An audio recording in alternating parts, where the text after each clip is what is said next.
we believe that histotechnology should be recognized under CLIA similarly as cytotechnology. Find someone in your lab to sign up and meet us in Washington, D.C. and tell your story, or you will not affect change. The issue really boils down to is how we're going to move the histology portion forward under CLIA. I mean, we are the only ones who are not on CLIA's radar at all. We have no description of the services that we provide, and the level of complexity of the testing that we do is increasing actually, day in and day out. The number of FDA cleared and approved clinical tests or test systems increased 384% since 1993. So since CLIA 1988 was passed, it has increased from 12,600 tests to 62,000 tests. Many of the more recent tests are point of care testing. They're moving out of, in many cases, outside of what we think of the traditional walls of the lab.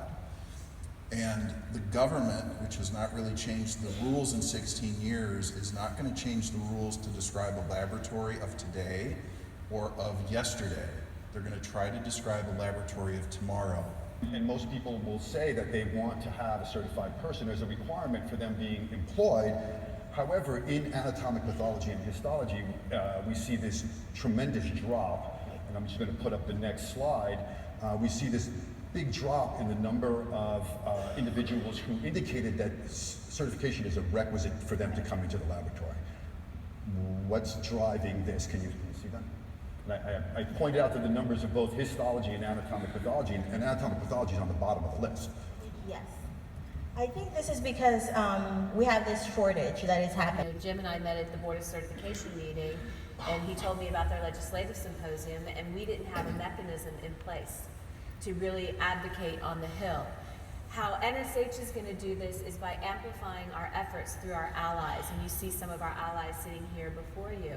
But you need to get involved. We're going to be involved again next March, and we're going to go on the Hill, and we're going to go talk to our members, and we're going to tell them what we need, but it needs to be personal, because you're not lobbying. You're talking to your members in Congress, and you need to illustrate your points by telling your personal story. So I'm going to challenge all of you, I know you're here with us now, but find someone in your lab to sign up and meet us in Washington, D.C. and tell your story, or you will not affect change.